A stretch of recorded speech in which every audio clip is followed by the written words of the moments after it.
할렐루야. 오늘은 웨슬리 회심 288주년 예배를 드리겠습니다. 규칙쟁이에게 주신 성령의 가시라는 제목으로 말씀을 증거할 때에 하나님의 임재가 여러분들에게 풍성히 임하시기를 축원합니다. 요한 웨슬리는 규칙쟁이였습니다. 요한 웨슬리의 어머니 수산나는 19명의 자녀를 낳았습니다. 왼편에 보이는 것은 요한 웨슬리의 아버지 사무엘 웨슬리였고, 오른편에 있는 여인은 웨슬리의 어머니 수산나 웨슬리였습니다. 웨슬리의 아버지 사무엘은 성공회 국교회 목사로서 19명의 자녀를 양육하기 위해서 동분서주였습니다. 시편 말씀 146편 3절에는 귀인들을 의지하지 말며 도울 힘이 없는 은생도 의지하지 말지니 그의 호흡이 끊어지면 흙으로 돌아가고 그날에 그의 생각이 소멸하리로다 라고 말씀을 했습니다. 근데 웨슬리의 아버지 사무엘은 19명의 자녀를 양육을 감당하기 위해서 바깥으로 이렇게 무척 많이 애쓰고 돌아다녔고, 빚도 많이 줬고, 가정에 좀 소홀히 했어요. 열심히 살긴 살았는데 그 방법이 좀 틀렸던 것 같아요. 반면에 수산나는 가정과 교회에 무척 열심이었습니다. 웨슬리의 어머니 수산나는 19명의 자녀를 출산했죠. 그 당시에 자녀를 키우는 게 만만치가 않았겠죠. 19명 중에서 9명이 어린 시절에 생명을 잃습니다. 10명을 온전하게 양육을 했는데 19명을 낳았다는 것 자체가 어떤 것일까요?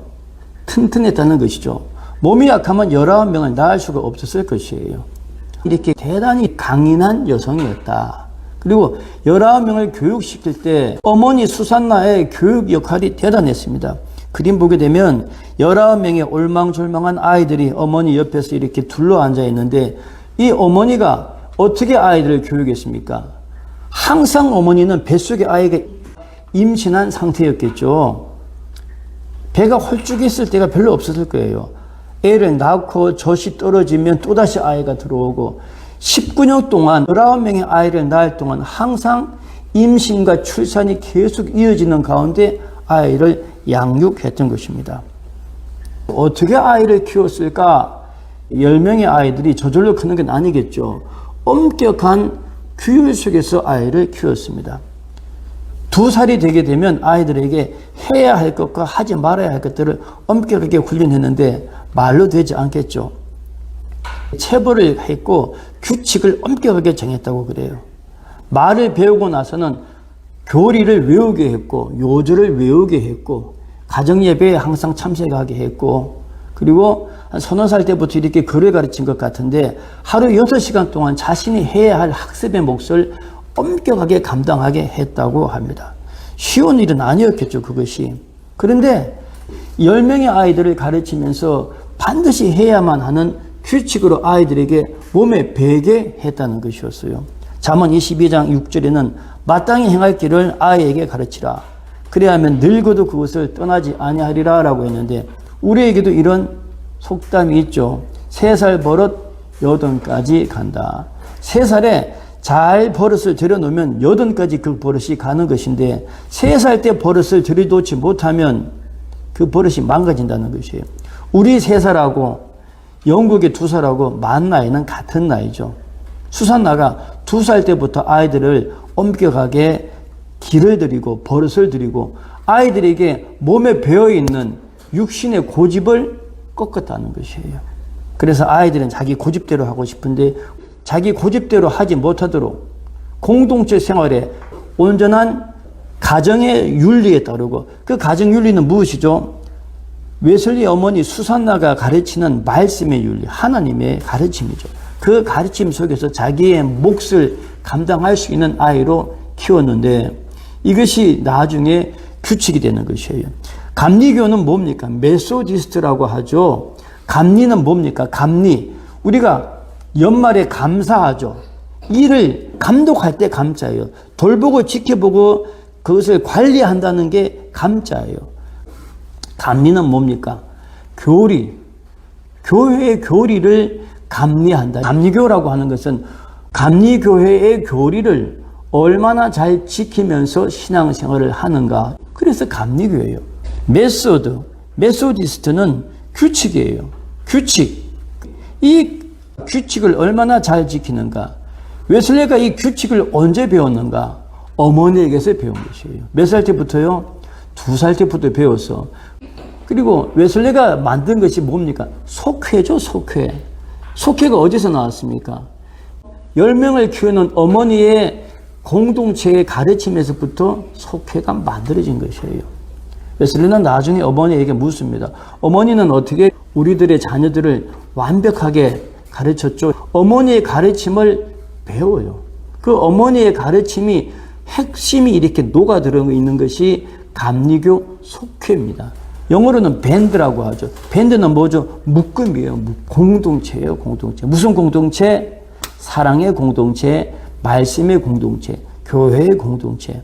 그 공동체를 어머니에게서 배웠고 그 공동체의 규칙이 감리교가 되는 거예요. 언제 배웠는가?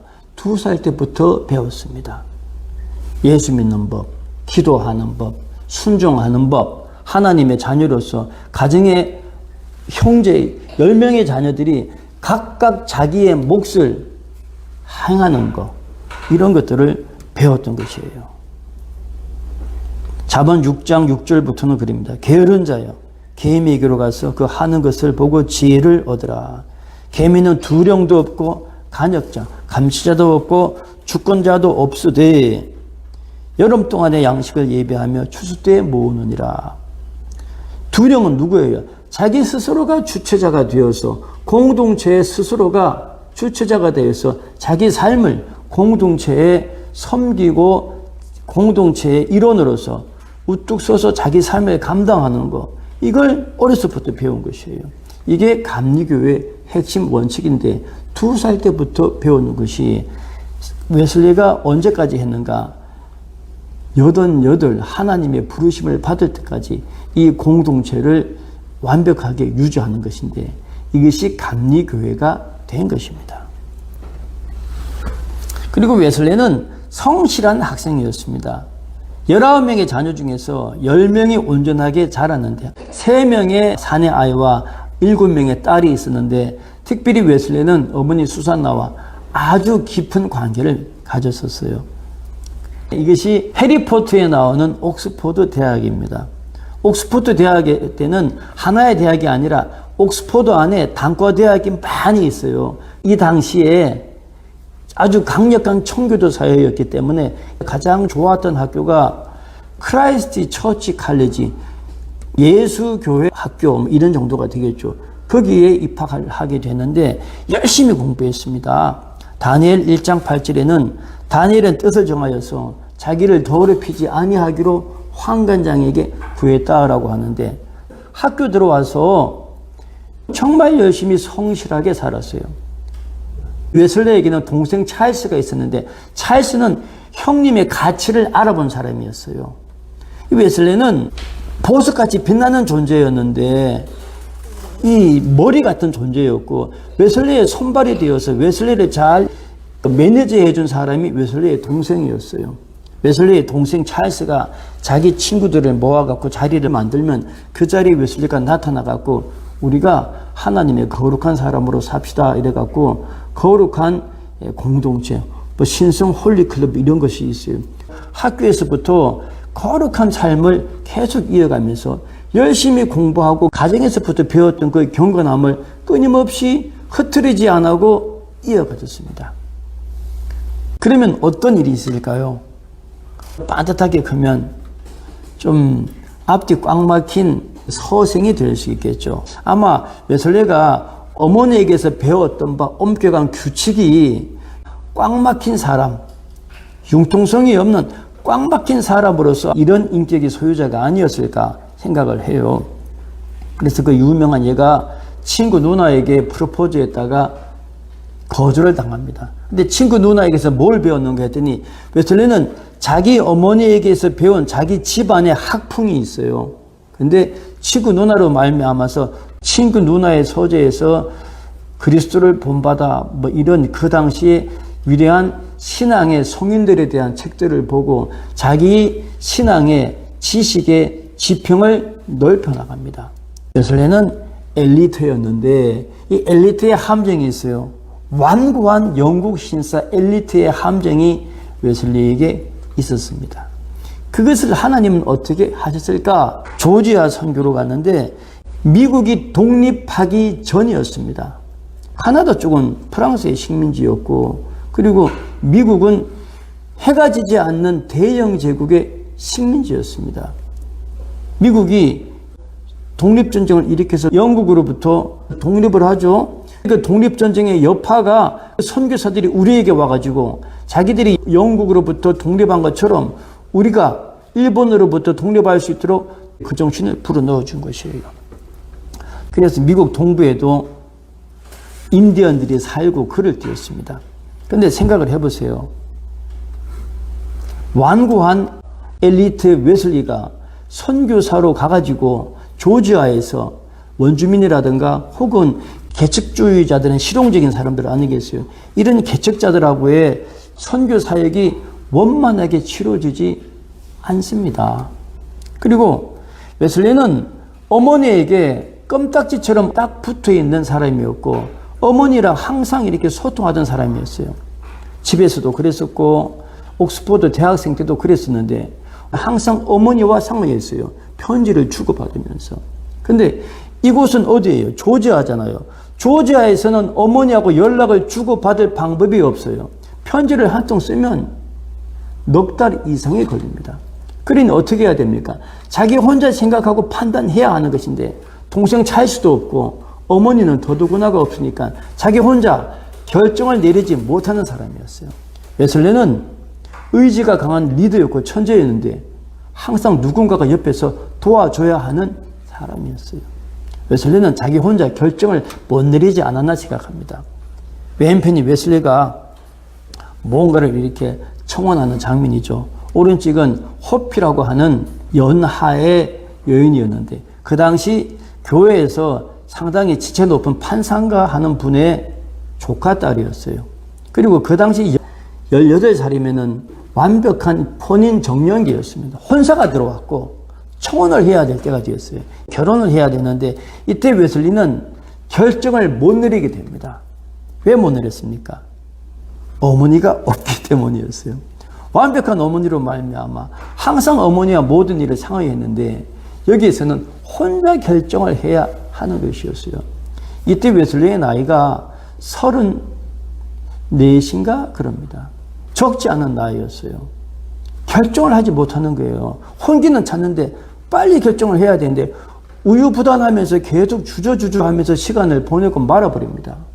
그것을 답답하게 보고 있다가 결국에는 이 호피는 다른 사람하고 결혼하고 맙니다.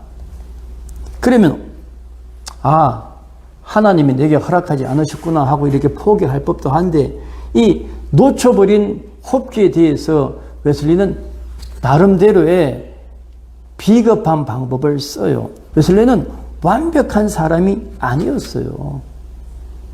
웨슬리에도 인격적 결함이 있었다는 것이었어요. 그 인격적 결함이 무엇이었나?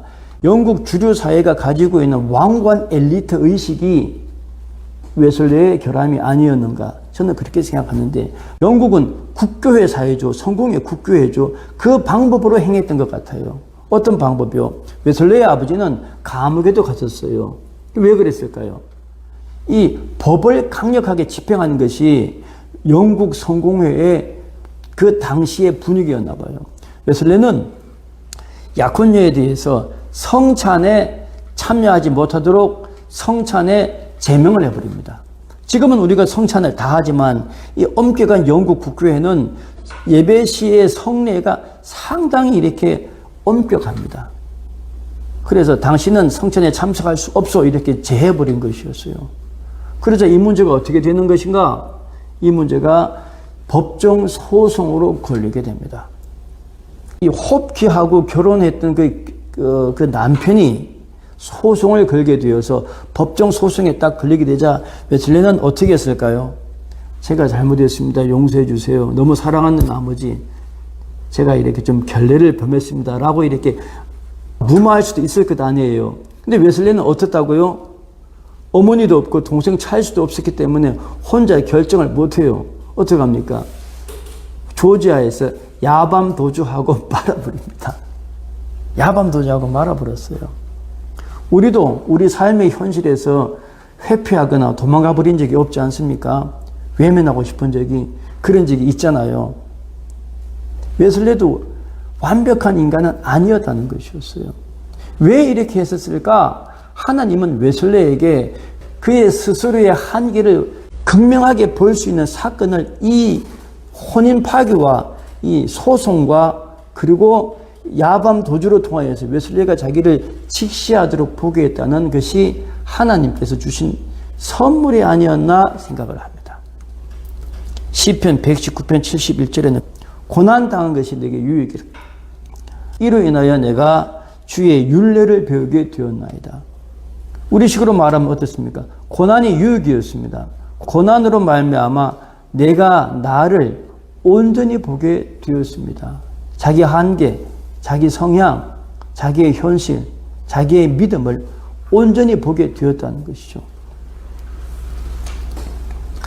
잠언 16장 18절에는 교만은 패망의 선봉이요 거만한 마음은 넘어짐의 앞잡이니라. 잠언 21장 4절에는 눈이 높은 것과 마음이 교만한 것은, 악인의 형통한 것은 다 죄니라. 웨슬리가 홉케와 남편에게 성찬 참여를 못하도록 교회법으로 제지한 것은 웨슬리 자신의 성격이라기보다는 그 당시 영국 국교회가 갖고 있었던 일상적인 교회법의 치리였던 것 같아요. 교회법의 모순이었던 것 같아요. 그로 말미암아 어려서부터 정말로 완벽하게 자란 엘리트 중에 엘리트인 웨슬리의 한계가 드러난 것이 아닌가 싶은 것이에요. 그렇게 해서 약혼의 실패 후 야밤 도주한 다음에 웨슬리는 어떻게 됐을까요? 절망하게 되었죠. 하나님은 이 절망한 자를 쓰십니다. 훌륭한 자는 인간적으로 훌륭하다 할 때는 하나님이 쓰시지 않아요. 인간적으로 훌륭했던 사람 중에 하나님께 버림받은 사람 중에 하나가 누구 있죠? 모세죠. 모세는 가장 아름다운 나이 40에 스스로 뜻을 정하여서 백성의 지도자가 되기로 작정했어요. 그런데 모세는 어떻게 됐습니까? 동족을 학대하는 감독을 주먹으로 패 죽일 만큼 힘도 세고 용기와 결단도 있는 사람이었어요. 그런데 하나님은 그로 말미암아 그 동족으로부터 버림받고 미디안 광야로 도망가게 하잖아요. 하나님은 자기 스스로 조지아에서 뭔가 큰일을 해야 되겠다라고 이렇게 굳은 마음을 먹은 웨슬리를 냉담하게 꺾어버리신 것이에요. 웨슬리는 다시 영국으로 돌아왔는데 19개월 동안 선교하다가 34세 돌아왔나? 뭐 그 정도 될 거예요. 근데 실패하고 돌아와서 절망에 빠져 있고 우울하고 있던 차에 오일드스 게이트 그 거리에서 루트의 로마서 서문을 읽는 그 서문을 듣고 마음이 뜨거워졌다고 했습니다. 누가복음 24장 32절에는 엠마오로 가는 두 제자 글로바의 이야기가 나옵니다. 글로바는 그러잖아요. 길에서 예수께서 우리에게 말씀하실 때 우리 마음이 뜨거워지지 아니하더냐 그랬던 것이에요. 마음이 뜨거워지지 아니하느냐. 오일드스 게이트 회심은 마음이 뜨거워지는 회심이었어요. 웨슬리는 어떤 사람이에요? 어려서부터 어머니에게 배운 어마어마한 성경 지식과 말씀의 지혜와 신학의 지식이 엄청나게 많이 있죠. 그것들이 엄청난 지식으로 있었는데 그 지식이 마침내 진주 구슬처럼 성령으로 하나로 꿰어지는 순간이었어요. 마음이 뜨거워졌던 것이에요. 그의 마음을 움직이고 그의 인생을 움직일 만큼 어마어마한 말씀이, 우리식으로 얘기하면 말씀의 데이터가 성령이라고 하는 한 가닥의 실로 하나로 관통해서 끼워졌다는 것입니다. 우리도 마찬가지예요. 우리가 알고 있는 삶의 숱한 지혜들이 성령이라고 하는 한 가닥의 실로 온전히 끼워지기를 축원합니다. 우리 생각의 주인이 누구냐? 욕심도 아니고 세상의 유익이 아니라 하나님의 성령으로 내 생각의 모든 것이 하나로 정리가 되어지는 것. 웨슬리가 그랬던 것이에요. 웨슬리, 근데 말씀이 가득 찬 것만으로 하나님의 위대한 종이 될 수 있을까? 그건 아니죠. 글로바가 말씀으로 마음이 뜨거워졌지만 말씀으로 마음이 뜨거워졌음에도 불구하고 부활을 감당하지 못했죠. 말씀의 한계인 것이에요. 그 말씀을 힘있게 만들어주는 것이 성령인데 웨슬레는 어떻게 했습니까? 이게 페트레인 성령 체험인데 60여 명의 사람들이 기도를 했는데 우리는 새해 맞이하게 되면 새해 해돋이를 보러 동해로 가고 그러잖아요. 이 60여 명은 새해를 맞이하기 위해서 한 해를 기도로 회개하고 새해를 맞이하기 위한 철학 기도를 했는데 예배가 10시쯤 시작되어서 새벽 3시쯤 기도가 오래됐죠. 60여 명이 찬송하고 기도하고 찬송하고 기도하고 하다가 새벽 3시쯤에 성령이 저희들에게 임한 것이에요. 사도행전 4장 31절에는 빌기를 다하며 모인 것이 진동하더니 무리가 다 성령이 충만하여 하나님의 말씀을 전하니라. 어디에 있어요? 예루살렘에 있어요. 예루살렘은 예수님을 십자가 못 박여 죽였던 곳이고 제자들을 협박하고 잡아서 가두려고 하는 장소였어요. 그런데 성령이 충만하니까 그 말씀의 감동이 입으로 터져 나와서 두려워하지 않고 담대하게 전하게 됐다는 것이요. 그래서 무엇이 가능하게 했는가? 그 성령의 그로 꿰인 지식이 말씀의 지혜가 입으로 막 담대하게 터져 나온 것이 그 파워가 그 능력이 페트레인 성령 체험이었다는 것입니다. 그런데 여기에서 아주 귀한 웨슬레의 역사가 일어나기 시작하는데 영국 사회가 웨슬레의 성령의 말씀을 감당하지 못합니다. 왜요? 성공회는 천주교에서 결혼만 하도록 허락한 의례에 꽉 묶여있는 천주교와 비슷한 것이 성공회예요. 말씀이 뜨거운 성령의 역사를 성공회는 감당하지 못했습니다. 그렇게 해서 웨슬레는 교회로부터 강력한 조치를 받아요. 웨슬레가 소피아 홉키를 당신은 성찬에 참석하지 마 이렇게 강력하게 제재를 가했던 것처럼 웨슬레 스스로도 성령 받고 난 다음에 영국 국교 성경회로부터 당신은 강단에서 설교할 수 없어 설교권을 박탈당합니다.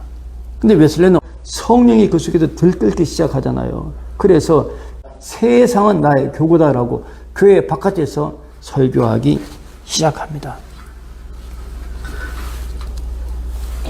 그래서 감리교 운동을 만들어서 불처럼 일어나는데 하나님께서는 웨슬레를 어떻게 쓰셨습니까? 만약에 웨슬레가 결혼을 잘했다고 하면 어떻게 됐을까요? 아름다운 여인을 만나갖고 토끼 같은 자식들을 낳았고 행복한 결혼 생활을 하면 그냥 당대의 훌륭한 목사로 남고 말았을 거예요. 근데 하나님은 웨슬레를 어떻게 썼는가? 시대적으로 보면 어떻죠? 영국은 산업혁명 이후에 많은 모순들이 있는 사회였어요. 성령의 바람과 더불어서 그 영국 사회를 거룩한 사회로 이끌고 나가는 강력한 힘이 웨슬레로부터 나왔습니다. 근데 그 웨슬레가 가정에 안주했으면 어떻게 됐을까요? 영국 사회의 어마어마했던 사회적 모순은 혁명적으로 폭발되고 말았을 것이에요. 그 성령의 역사를 고아를 돌본다든가 과부를 돌본다든가 탄광촌의 어린 노동자들을 돌본다든가 사회 사업을 시작했어요. 이 웨슬레의 그 사회적 성화 운동은 미국으로 와서 미국 감리교회는 2차 세계대전 이후에 전 세계를 이끌고 나가는 핵심 국가가 미국 아니에요. 미국의 아메리칸 파워가 전 세계로 퍼져나갈 때에 웨슬레 감리교회의 정신이 전 세계로 함께 퍼져나가는 것이었어요. 그래서 웨슬레의 감리교회가 영국으로부터 시작해서 미국으로 이어져서 이 19세기, 20세기 주류 사회의 정신을 이끌고 나가는데 만약에 웨슬레가 아름다운 여인을 만나서 가정에 안주했으면 불가능했을 것이에요. 그래서 하나님은 몰린이라고 하는 악처를 붙여주십니다.